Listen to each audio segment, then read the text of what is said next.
Hi everyone, we're here with Andrew and we're going to talk a little bit about pain and chronic pain. So Andrew, how come some people have pain and it resolves quickly and some people get pain and it's chronic and then they suffer long term with it? So that is really quite an interesting question in regard to pain. So obviously we know that we have receptors in our skin which sense. So we've got this amazing computer understanding what's going on in our body. We've got the skin receptors, we've got all these receptors in our tissues, etc.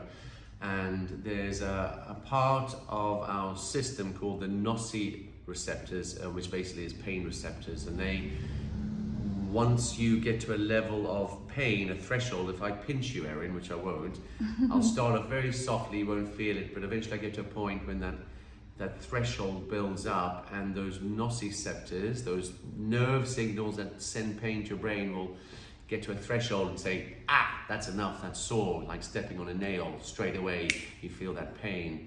And really it's your brain's perception of understanding what's happening with those signals, if that makes sense. So that's what pain is for a start.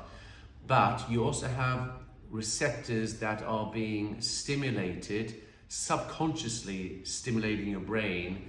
For instance, people who often don't sleep that well, often there is an underlying receptors. These nociceptors are stimulating your brain, but you're not feeling it at a conscious level.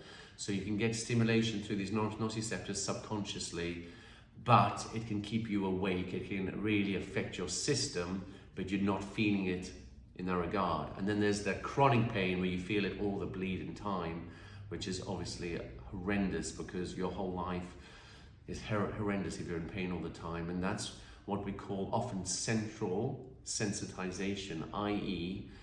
you've kind of, in neurology you talk about neuroplasticity, when your brain learns a pattern to heal or improve or create new branches of learning pathways.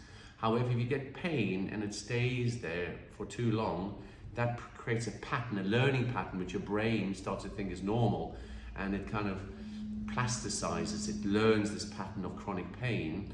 And we have examples of patients with fibromyalgia or ME or regional pain syndrome. It's called complex regional pain syndrome. People have pains all over and it's horrendous. They are suicidal often, they have to quit work, they don't sleep, their relationships break up, etc. because chronic pain can be horrendous. But ultimately, people with chronic pain often have areas of the brain or brainstem which should be inhibiting this pain not firing adequately to inhibit this pain.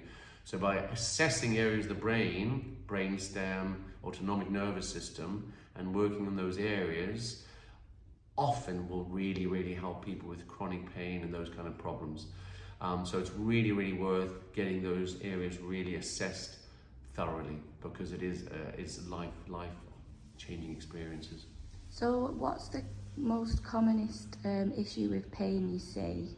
Well, we see people often have had whiplash years ago, they've had niggles in their neck and stiffness, but they, often we don't do anything until things have got bad enough to drive us there, i.e.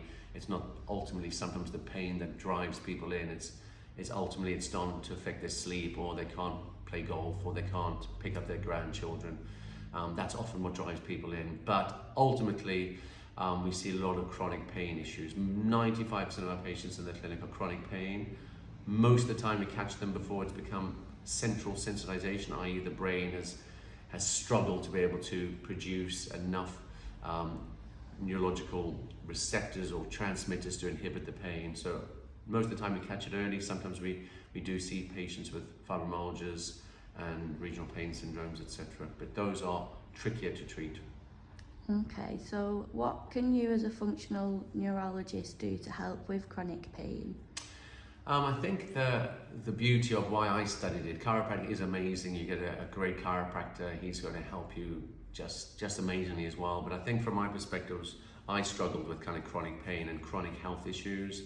And by delving into the deeper structures and understanding how areas of the brain stem inhibit pain. The midbrain is an area which produces a lot of inhibition, but it's also an area where the nociceptors, the pain receptors, stimulated subconsciously to keep you awake at night.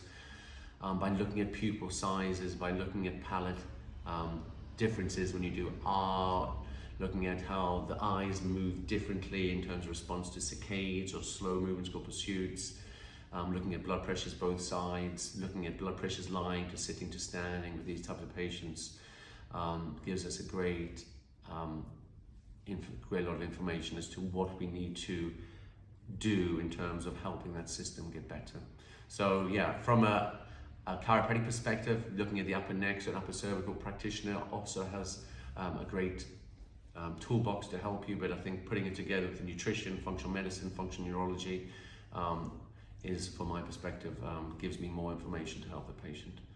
Okay, thank you, Andrew, for explaining Thank you, more Aaron. about Thank that. you very much. Thanks everyone for watching, and if anyone's got any questions they want to ask Andrew, leave them in the comments below and we'll get them answered. Thanks guys.